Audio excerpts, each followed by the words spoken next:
নিখোঁজ হওয়ার 5 দিন পরে দুই স্কুল ছাত্রকে খুঁজে পাওয়া গেল রবিবার। ঘটনা পানিসাগরের উপতাখালী মানিকছড়া এলাকায়। ঘটনার বিবরণে জানা যায় যে গত বুধবার পানিসাগর মহকুমার অন্তর্গত উপতাখালী এলাকা থেকে 7ম শ্রেণীতে পাঠরত দুজন স্কুল ছাত্র নিখোঁজ হয়েছে বলে পানিসাগর থানায় নিখোঁজ সংক্রান্ত ডায়েরি নথিভুক্ত করা হয়। এরপর থেকেই পুলিশি তৎপরতায় শুরু হয় তল্লাশি। অবশেষে রবিবার ভোরে প্যাচারথল থানার তৎপরতায় নিখোঁজ হওয়া দুইজন স্কুল ছাত্রকে খুঁজে পেয়ে তাদের অভিভাবকদের প্যাচারথল থানায় ডেকে নিয়ে তাদেরকে শনাক্ত করা হয়। এরপর অভিভাবক সহ নিখোঁজ হওয়া দুজন স্কুল ছাত্রকে পানিসাগর থানায় নিকট প্রেরণ করা হয়। অভিভাবক সহ নিখোঁজ হওয়া দুজন স্কুল ছাত্রের জিজ্ঞাসাবাদে জানা যায় তাহারা নিজ ইচ্ছায় একসাথে বাড়ি থেকে পালিয়ে যায়।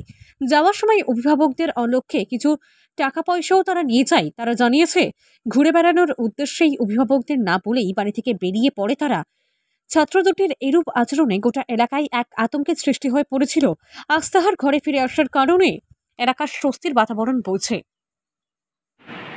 বিগত 2-3 দিন পূর্বে উত্তরাখালীর এখান থেকে দুজন বাচ্চা হঠাৎ করে নিখোঁজ হয়ে যায় এরকম সংবাদ আমাদের কাছে আসে, বাড়ি থেকে চলে যায়। পরবর্তী সময়ে তা আমরা তদন্ত করি এবং আজ ভোরবেলাতে ইনফরমেশন আসে যে প্যাচারথল মাছমারা এরিয়ার কাছাকাছি অংশে তাদেরকে উদ্ধার করা হয়েছে। সাথে সাথে আমরা ওখানে পুলিশ এবং গার্ডিয়ানরা যায় এবং রিকভারি করে তাদেরকে নিয়ে আসা হয়। পরবর্তী সময়ে তাদেরকে জিজ্ঞাসাবাদ করা মূলে তারা জানায় যে তারা বাড়ি থেকে নিজ ইচ্ছাই তারা আগরতলা চলে গিয়েছিল ট্রেনে এবং সেখান থেকে আবার মাছমারাতে আসে। স্যার, আপনার পিএস এরিয়াতে এখন পর্যন্ত নিখোঁজের কোনো সংবাদ নেই। দুটো সংবাদ এসেছিল যে দুজন বাচ্চা, তা আমরা উদ্ধার করতে পেরেছি।